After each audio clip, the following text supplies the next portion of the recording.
Hello, tonight on the South Bank Show we try to unmask the wild and crazy guy, Steve Martin.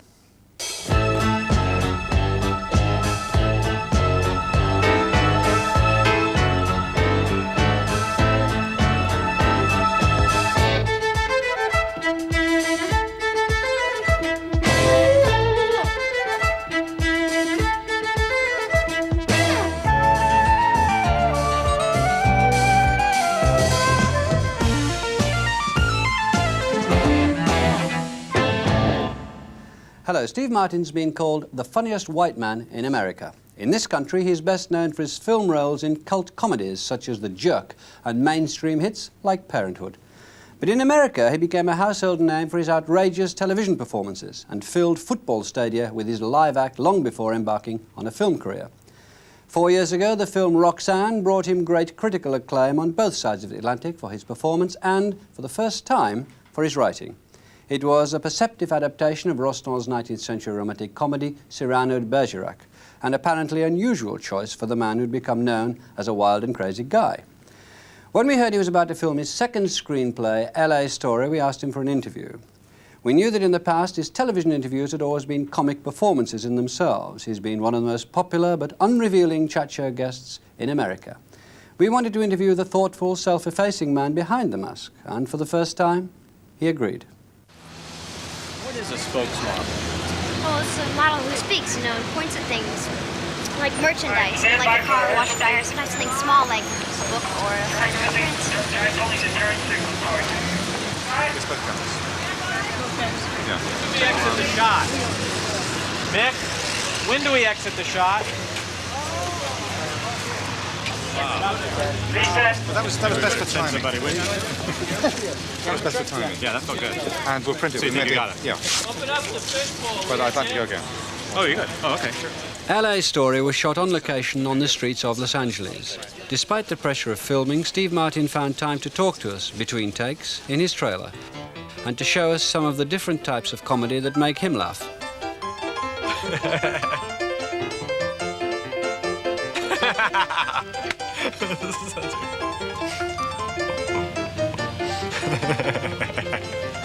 It's the longest fall over in the world.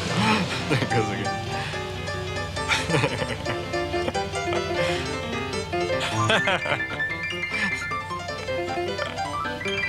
Oh, God. I should have thought of that. I always wonder on routines like this if you could exactly duplicate them in a movie today and get the same response, or if it's just an antique idea that works when you see it in this way. I don't have the answer.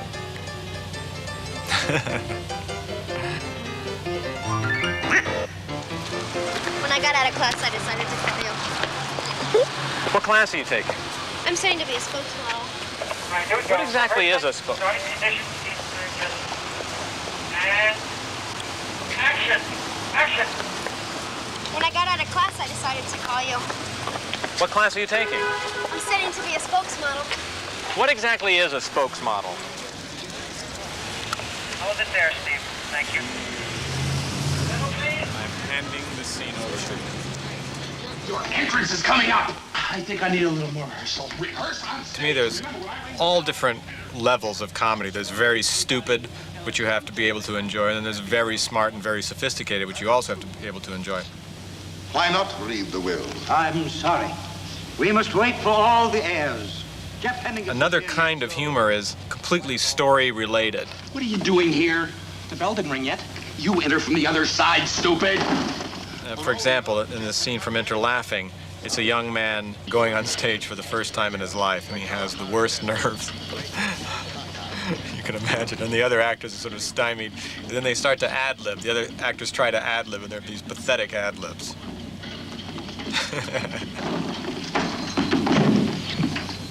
That must be Jeff now. But it's completely based on the situation. It's a real situation comedy. Pure mortal fear. I think he's talking. It's such a great representation of the first time you go on stage where you're just white.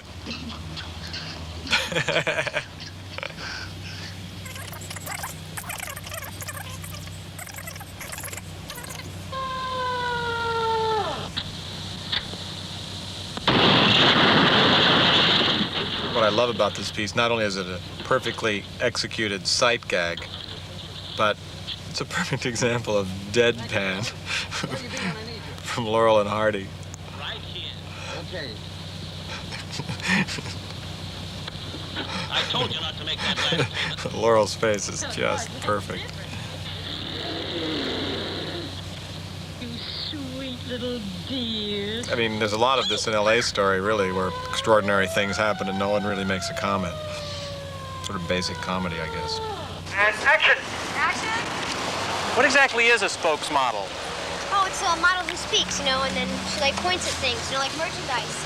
Like a car or a washer and dryer. Sometimes it's something really small, you know, like a book or a fine art print. They have classes for that? Yeah, because it's a lot harder than it looks, you know, because the merchandisers really want... Hi, my name is Bob. I'll be your robber. Sure. Hi. How long are the classes? About 3 hours, 4 times a week. Wow. So then you would go...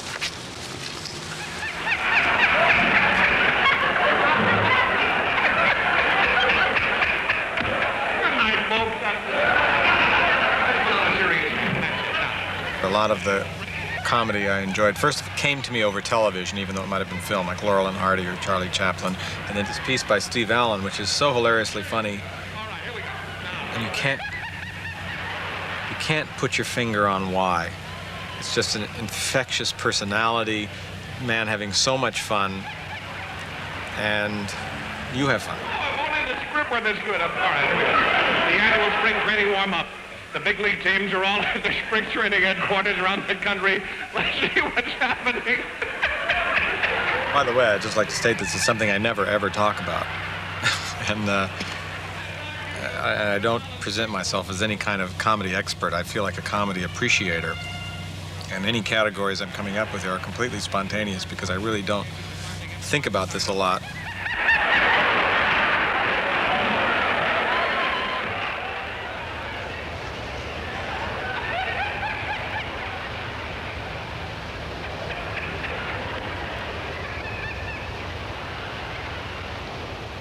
Why do you think it's so often such a nervous and difficult business talking about comedy?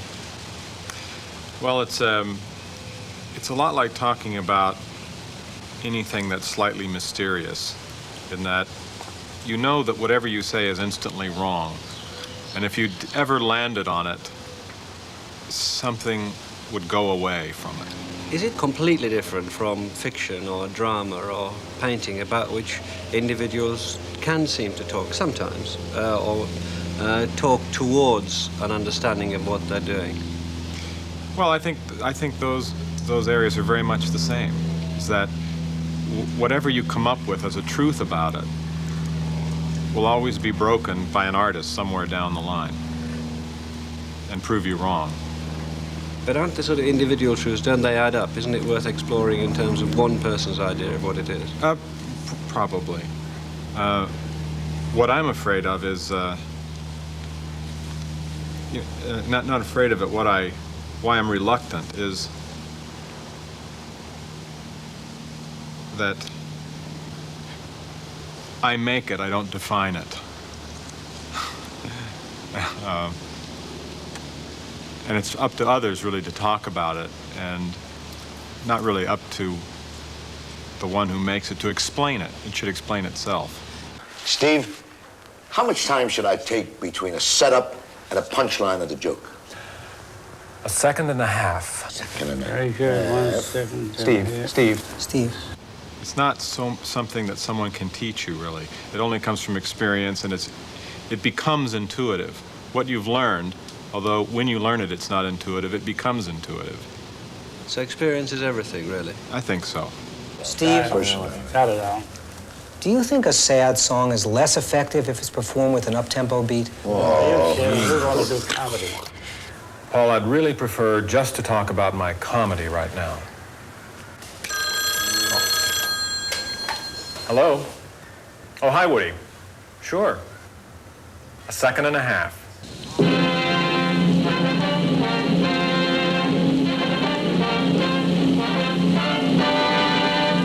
Open the Fantasyland Castle in the name of the children of the world.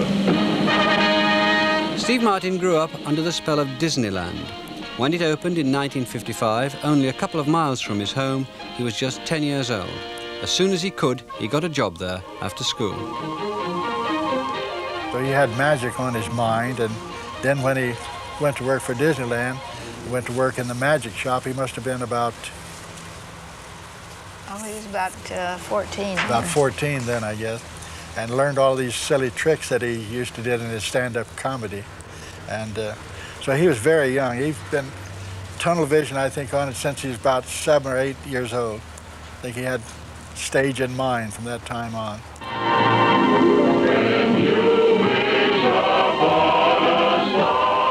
It was very clear to me, with only one diversion in my life, what I wanted to be. And it wasn't so much a comedian, although that was the thrust everything took. Everything, I went naturally to comedy. But it was really to be in show business. Steve was always very private, even with us. The main thing that I would say different about him was that when he would come home from school in the afternoon, he'd go back to his room and he'd practice his banjo and his magic tricks in front of a mirror and spend a lot of time that way instead of goofing off around the neighborhood. So I'm sure that he did a lot of Laurel and Hardy back in front of his room, and a lot of Three Stooges and so forth back there that we never were privileged to see, because he had to do those things, because when he came out he was too finished. I would go home, write down everything I did, and make a comment on how it went. And then when I worked at Disneyland, I would, this friend of mine, Jim Barlow, and I had developed hundreds of gags, mostly stolen and borrowed and, you know, very standard stuff, but I wrote them all down on 3x5 cards just because I thought they were important at the time. I realized now it wasn't important at all, but I wanted to be able to remember them because I thought I'd be using them my whole life. Do you still have these cards? I do, yeah. All of us buy magic tricks, and then most of us can't follow the instructions and throw them away. You bought them, worked through them, performed them, perfected them, went to the next thing, and went about it with a thoroughness and a determination that you must look... How do you look back on that? In terms of magic, it was kind of an obsession, and I can get obsessed about things. I got obsessed about the 5-string banjo, I got obsessed about the computer, I get obsessed about certain things. But they're not all-engulfing obsessions. They're sort of partial obsessions.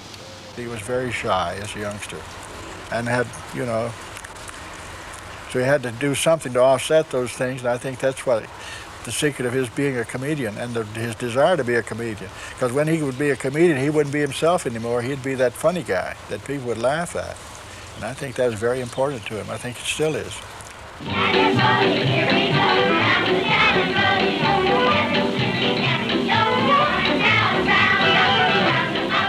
The magic shop was kind of performing because we sold magic tricks and made people laugh at the same time. And that was just hilarious for me. I loved it. And then I finally said, I can't wait on the public any longer. It's driving me crazy. And I went over, got a job at Knott's Berry Farm in a little theater, the Birdcage Theater, and we did 4 shows a day and 5 on Sunday. Hey, how are you doing? I'm doing great. Just doing great.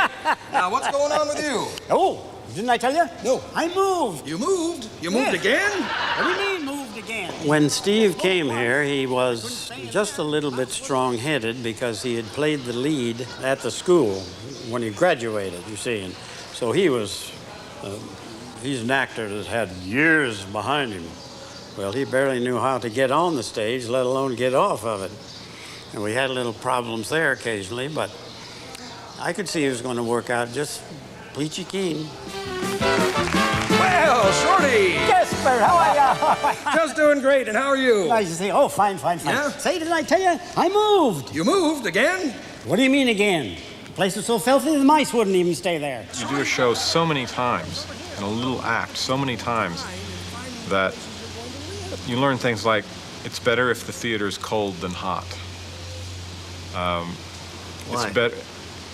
I don't know. People laugh more if it's a little bit colder in the theater than if they're hot. You learn things, the darker it is, the more they laugh. The lighter it is, the less they laugh. And I think there's a secrecy in the laughter. I think people have to feel like they're not being looked at in order to respond as an audience. When the lights are on, they respond as individuals. I told him point blank, now, don't think you're going out there and just kill this audience, because if somebody coughs in the middle of your joke and you don't get to the snapper at the end, you're going to be lost and you'll wonder what to do.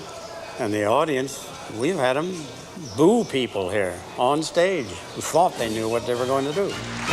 Shorty! How are you? How are you? Just doing great, and how are you? Fine. Say, did Yep. I tell you? What? I moved. You moved again? What do you mean again? The mouse wouldn't even let me in. In my 20s, I read something by E.E. Cummings. He was asked why he was a poet. And he quoted Rainer Maria Rilke. And he said, like the vaudeville comedian, I enjoy the precision that creates movement. And I just looked at it for a long time, not knowing what it meant. And, in the last 5 years, I understood it, finally, that precision, at least applying it to comedy, precision in comedy or ballet or poetry forces the story or it forces a movement and keeps you interested. Okay, you're a great audience, you really are. And now, it's time for the candle trick. Here we go.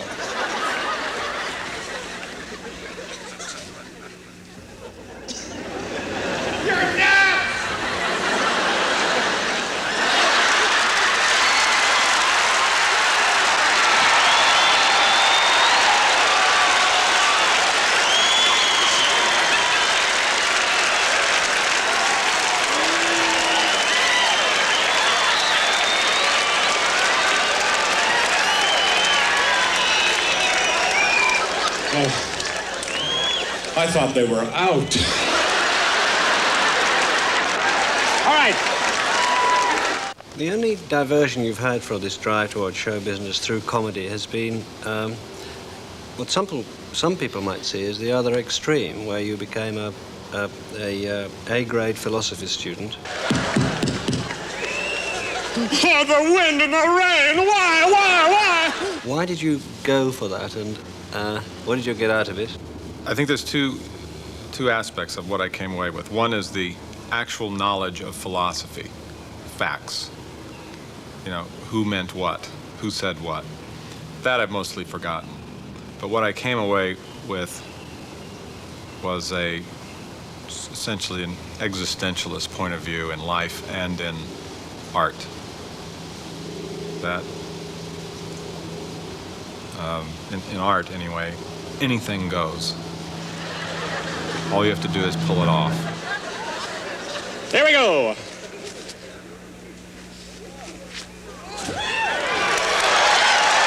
Thank you. Thank you very much. Too much. Thank you. All right, I'd like to move right along now. There's sort of another... After college, Steve Martin had the chance of an academic career as a philosophy lecturer, but instead he decided to chance his arm as a stand-up comedian. Boy, you people are fast. When I played in San Francisco, I was probably 24.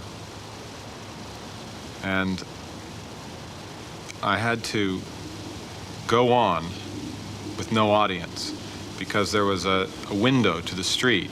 And the way the club worked is people would walk by and they'd say, oh, something's going on in here, let's go in. So to start the night off, I always had to get up and start doing my comedy act with no one there. And other things, I had to perform at a drive-in at a resort. And the cars would drive in and I would do my act, and if they thought it was funny, they would honk. Steve Martin struggled on with stand-up comedy, but at 23, he got a job in television as a writer for the award-winning comedy series The Smothers Brothers. His writing partner was Bob Einstein. We were put into a room as a writing team, and I remember us both looking at each other up and down, and I think in our minds we were saying this will be our last show because this is not going to work. He was dressed, I remember he had big feet. I remember seeing that, and he was very square looking to me and young. So you're doing this writing while you're developing your stand-up routine. These two are going simultaneously? Simultaneously, yes. I always wanted to do stand-up, and I got the writing job was a fluke. It was a complete accident that I got it. And so I became a writer when I really wasn't qualified to do it. But I learned how to write from doing it. I learned about the bare bones of a joke. And when I say joke, I use it, it's sort of a shorthand that we use, and it really describes a moment rather than a joke with a punchline. Don't worry, I haven't forgotten. Whoa! Ah! Oh no, I've spilled water all over the stage! No problem. Whoa!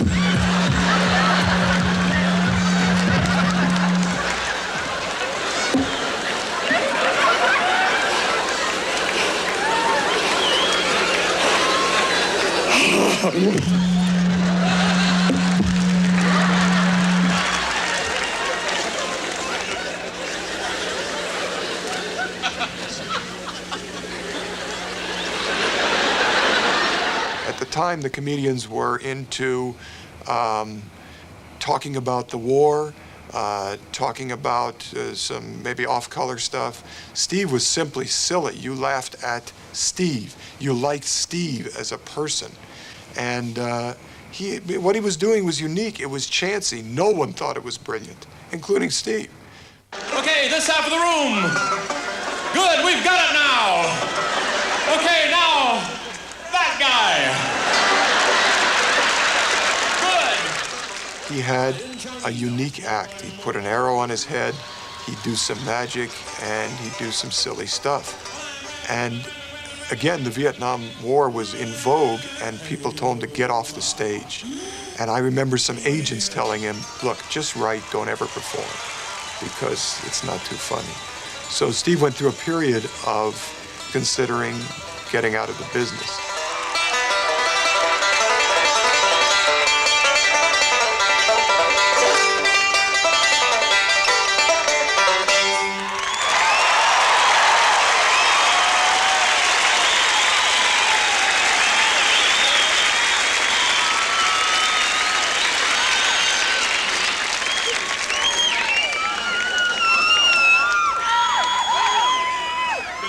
This on the whole time?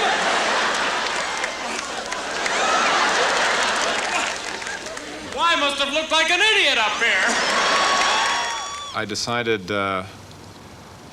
there's a new age about to happen. It was about 1972, 73.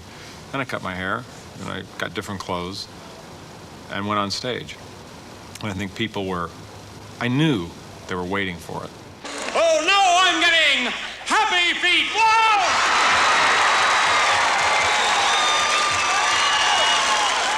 I think the comedy that I rebelled against was the joke teller, where the material was everything.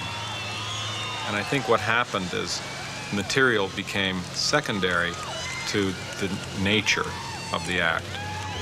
It's where you're performing right down to your fingertips, where every movement counts. I realize it's the precision that creates movement, is what we're talking about, where there's nothing extraneous. Glad to have these fight words here to help me find my way back to center stage. That you're conducting the audience with this material and the attitude. Okay, I'd like to get home. He once invited the whole audience at a college performance into an empty swimming pool. He said, everybody go outside, and he said, we're going to swim in the swimming pool. And he had 1,000 people in an empty swimming pool. He says, I'm going to dive in, and you pass me from person to person, and I'll swim across the pool. And he did it. He had live human water. Now, Martin is not one to make excuses, but he did mention after the race that he was given the slowest lane. He said that the other swimmers have these slick lanes, and he was given one with very dense water in it. By 1976, Steve Martin was appearing regularly on primetime television. Short narrative sketches like this were developing his range as a television comedian. Back live now with Steve Martin preparing for his final dive. Concentration is written all over that young man's face. That young man breaks all the rules. First, the pretending to get shot off the board dive. Next, the screaming like a maniac dive. The judges loved his originality. The mandatory accidental tripping dive. But this is the big one. He'll attempt to catch a beach ball in midair. He looks like the most spontaneous human being in the world, but he thinks before he gets to where he's going to do something funny. He thinks about what he's going to do and how it will be perceived. And he also has the ability, once he's conceived what he's going to do, to ad lib on it and to make it even funnier. But he's a very, he's a student of himself. Crowd is very silent.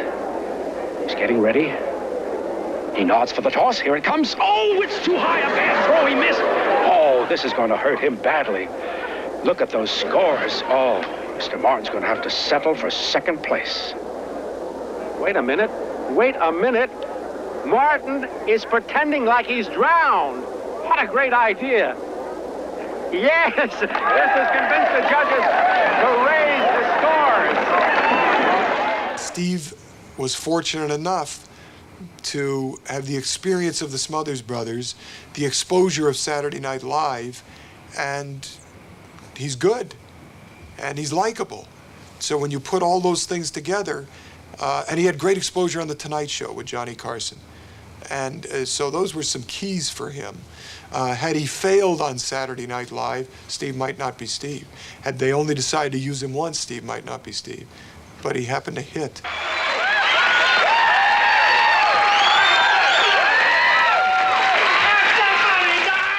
Between 1976 and 1978, Steve Martin appeared on The Tonight Show over 40 times by popular demand. In 1977, he embarked on a stand-up tour that grossed over $1 million, performing in all to an estimated 500,000 fans in huge venues in 50 cities.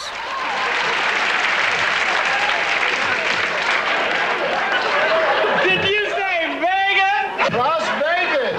Hi, how are you? I'm sorry, but I heard Vegas. I'm playing Vegas this Thursday.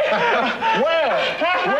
At the Rip. You're kidding. They got this stuff called alcohol.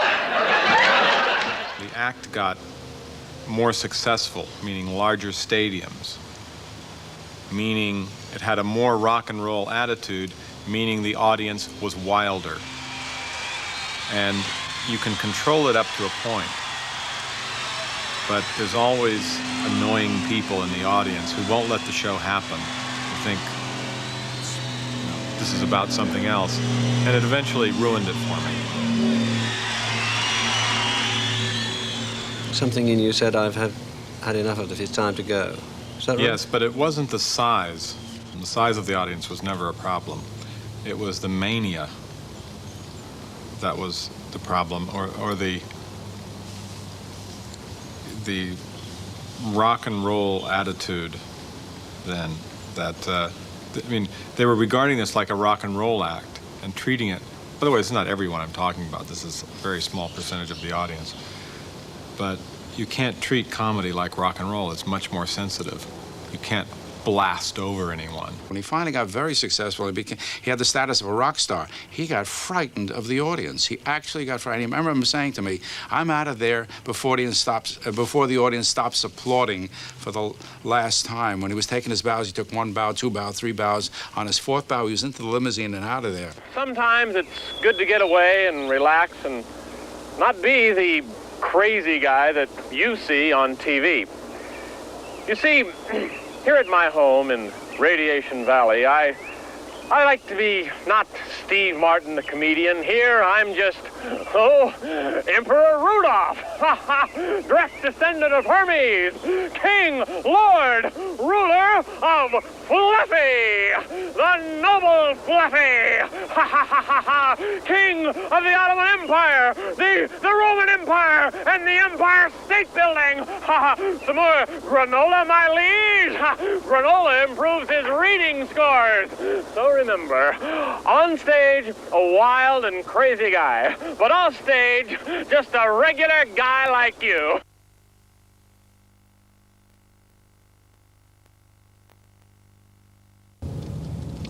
We'll take the shortest possible route to get there, and I really should think about this. It's a real test. If you take the wrong route in LA, you can die. You'll be stuck for 45 minutes on a 10-minute drive. But with my skills, I can get you there. Oh, now, we're going to take a little shortcut here. You're going to go straight in the right-hand lane. Now, the idea here is to let this traffic go by. See, there's extra traffic here today, so that's not good. But you'll move out a little bit more. You've got to get out. Now make a left. Right? No, straight over. Well, you missed it. Yeah, straight in that little, there, right? And we almost died, but now go straight down this street. Good. Part of this, by the way, Nigel, is you have to drive fast in order to make these shortcuts pay off, but that's all right. And don't hit these people.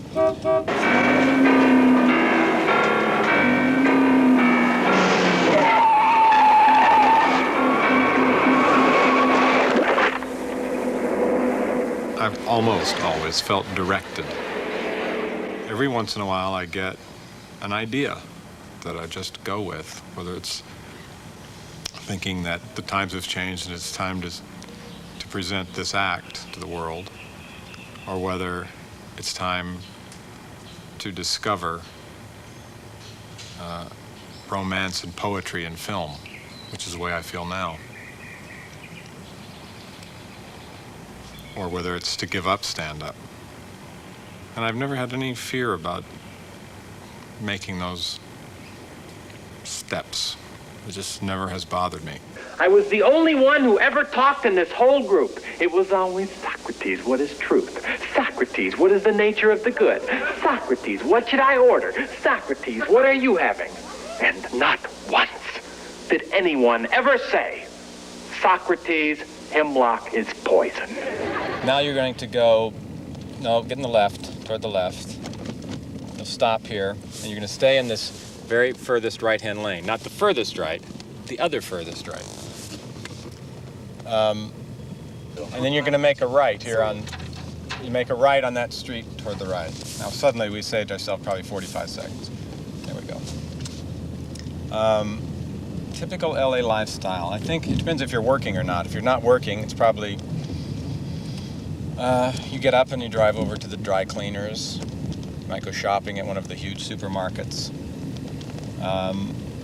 Then you'd have lunch at one of the really fun cafes, which there are more and more of in LA now. It's a company town. It's a real show business town. So everything just about has to do with show business in one way or another. Now you're going to get in the left lane here. And you'll make a left here. I'd say we probably knocked a minute off our whole journey.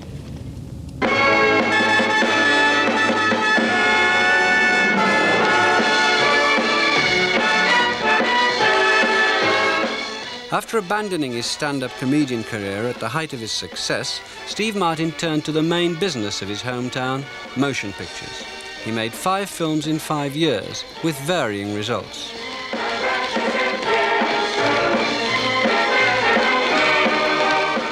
The Jerk was extraordinarily successful. The next 3 films didn't do very well commercially in a town where it matters that films do well commercially. That makes a lot of sense. Did you begin to get worried as to what you'd strayed into, or whether you were actually coping well enough with this new medium? I got very worried. I won't say I was depressed, but I was concerned. And, thought that my career was over. As dramatic as that? Yeah. Your career in films or your career full stop? Career, because I didn't want to go back. I couldn't go back to stand-up. And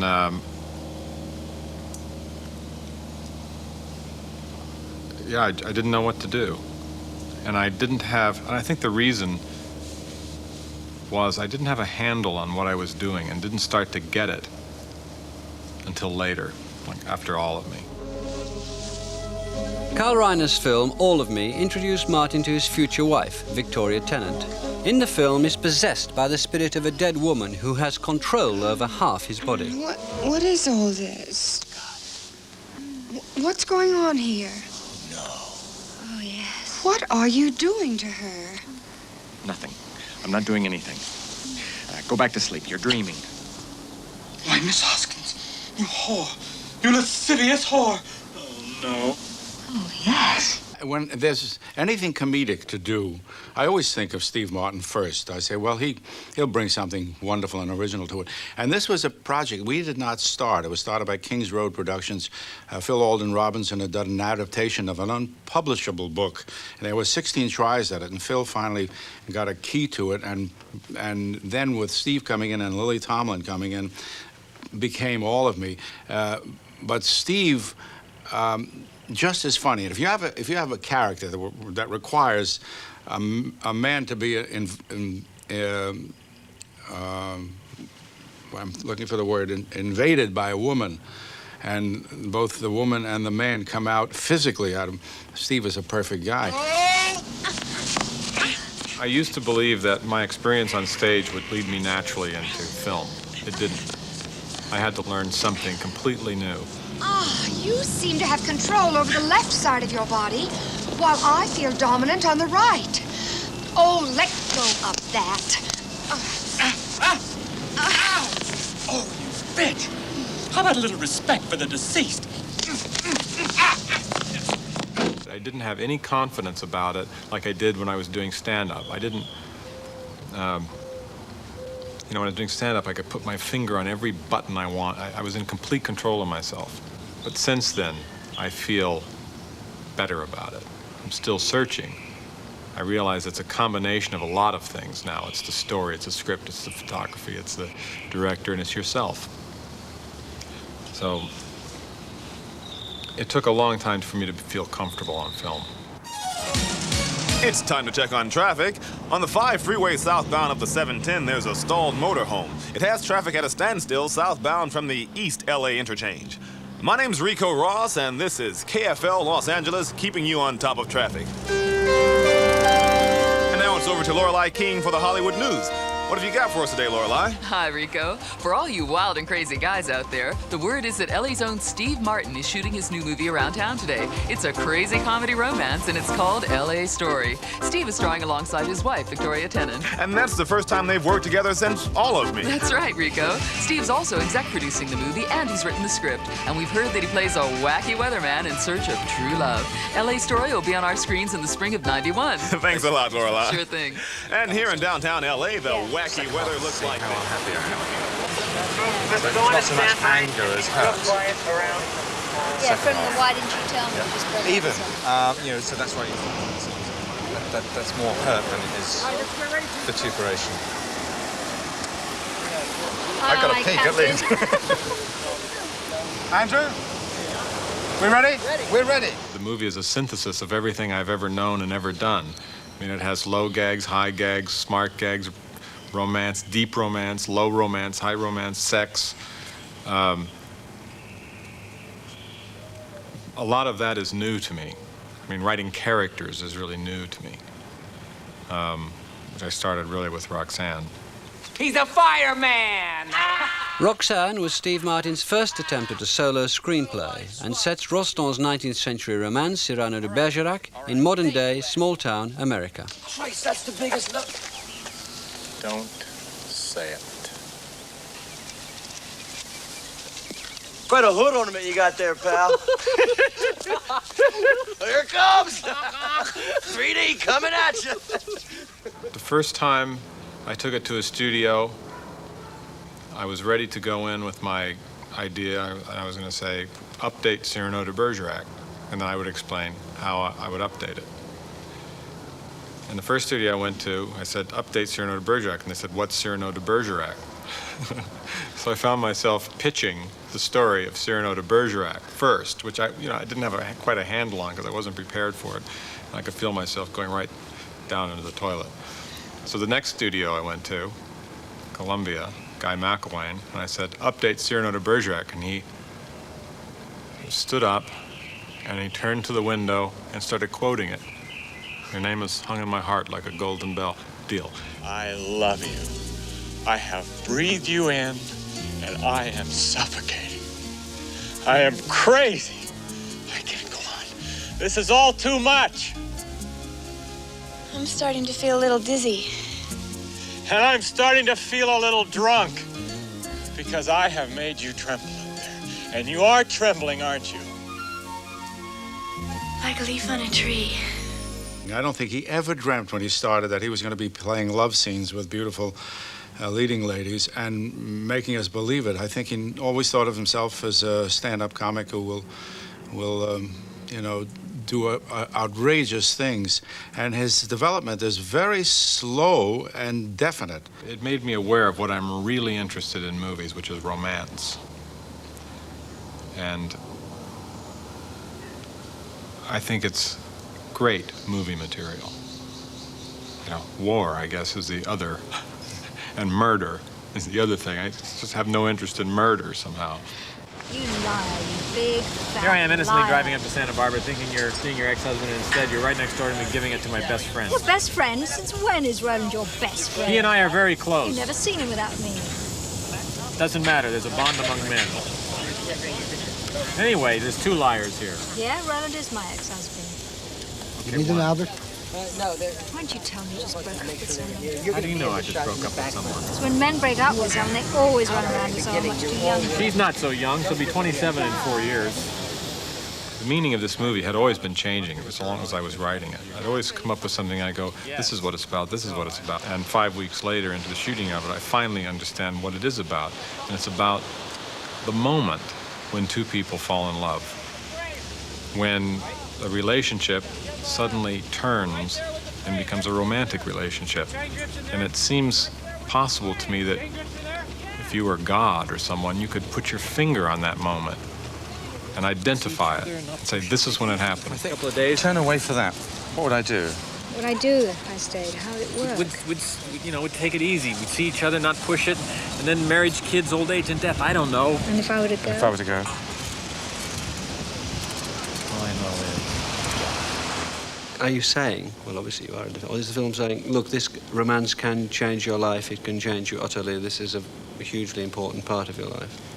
Well, I think I'm saying that this may not be the way things are, but isn't it nice for an hour and a half to imagine that they were this way? So you're seeing a romantic comedy in that sense as an artifice without necessarily any connection with what's going on outside? Well, not necessarily. I mean, the truth is probably crueler than this movie, or, I mean, in most romantic comedies from the 40s, people meet, fall in love, and that's the end, and get married, and that's the end of the movie. You don't know about the next 15 years. Hey, you guys won! Great! Thank you. Why didn't you tell me you just broke up with someone? How do you know I just broke up with someone? Because when men just break up with someone, they always run around with someone much too young for them. She's not so young. She'll be 27 in 4 years. I tried to get out of it. I'm up here with her, and all I can think about is you. So that's why you made love to her this afternoon? Yes! What attracted me to the script was that I'd never seen a script which moved so quickly between different comic layers and different dramatic layers. On a single page, you can have something charming, something gut-wrenchingly moving, a banana skin gag, and something very weird and strange and bizarre. And moving between all those different layers with the speed that Steve's script does, I think it's enchanting. Relax, or tense up, or whatever, for a few minutes. We're just going to reset, and we're going to do the stuff on Sandy by the water's edge, spinning, cartwheeling, etc. And then we'll do... Good luck with that. I hope it works out for you. The master of the middle section scene on you and Victoria, profile against the sea. Okay. And And we'll do that shooting back from the ceiling. So that's coming up, right? That's coming up. On Sarah Jessica, when she's spinning by the water's edge, after that, In Steve Martin's character, what we're trying to get is someone who brings out from himself maybe a not wholly spontaneous, wild and crazy guy. It's like the character in the Stevie Smith poem who is not waving but drowning. It's someone who is deliberately creating a wacky, spontaneous exterior by driving crazily to work across people's lawns, by doing the wacky weather forecasts and so on, in order to deflect criticism that he is basically an ordinary guy. And someone who, in fact, finds ordinariness difficult to live with until this relationship convinces him that being ordinary is a positive, affirmable thing. Get the feeling we're being filmed? The feeling that all interesting conversation will now cease. Oh. Wouldn't it be funny if that happened again?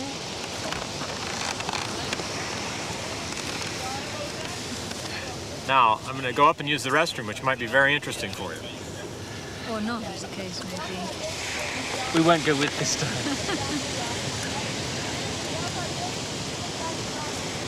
Okay, here I go to the restroom.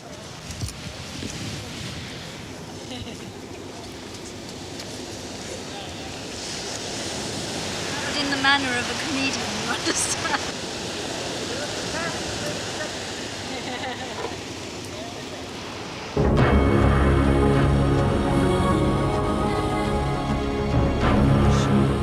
In the script of LA's story, Steve Martin has used his native city as more than just a setting for his romance.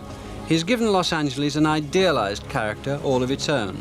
As the story develops, the city begins to exert a supernatural influence on the characters.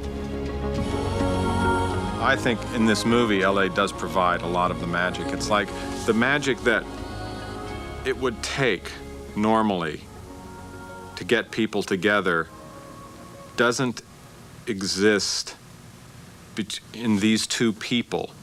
It would take more to overcome their obstacles. And LA steps in and says, I can't allow this to happen. And I think I have a line that says to her, we're so close, we're this close. And it just takes that extra bit of power that the city provides to put it over, to make it work, to make her a believer. I think it's that the idea of the warm summer night, magic things happen, almost like a Midsummer Night's Dream, maybe. Everything just seemed to mesh. It just seemed to be two ideas made for each other because of LA's image, and it's also because it's the way I think and it's the kind of jokes I've written since I started out. Say hello, Leo. Whoa!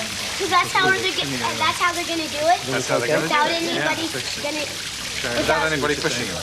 Yeah. All the movies I grew up on, all the TV series I watch, LA is this place of harsh sunlight, plain blue skies, palm trees, and sun-washed sides of buildings, like T.J. Hooker and all his police series. And this seemed to be a script that called for a much more magical LA, in which LA played a role much like the enchanted forest in Midsummer Night's Dream. And that's how LA struck me as an Englishman coming here for the first time, the incredible lushness of the vegetation. It's almost like a tropical rainforest, kind of forest of possibilities, a Freudian forest. Strange how I still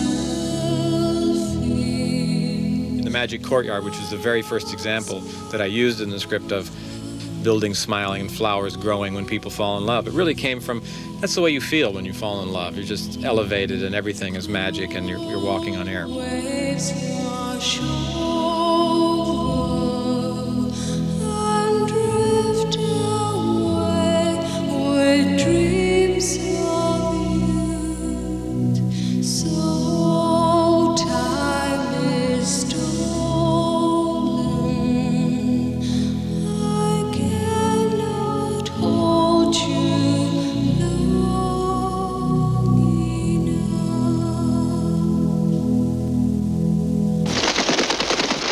Probably the only thing that could slow me down is the changes in the business that you can't control, where you're suddenly not hip anymore, or you're out and someone else is there and they're newer and they're younger and you're getting older, and those kind of things you can't control. Now I want to hear some laughs. Let's go. Oh, much bigger than that. Bigger. When he sees something usable that he can make outrageous, he will use it, and he will never abrogate his license for the short form, which is the joke, the physical joke or the silly joke. He thinks that way all the time, but he also thinks another way now that he's married. He's a more serious guy. He's a human being, a full human being right now. I don't know where he's going. He might be a full Martian someday.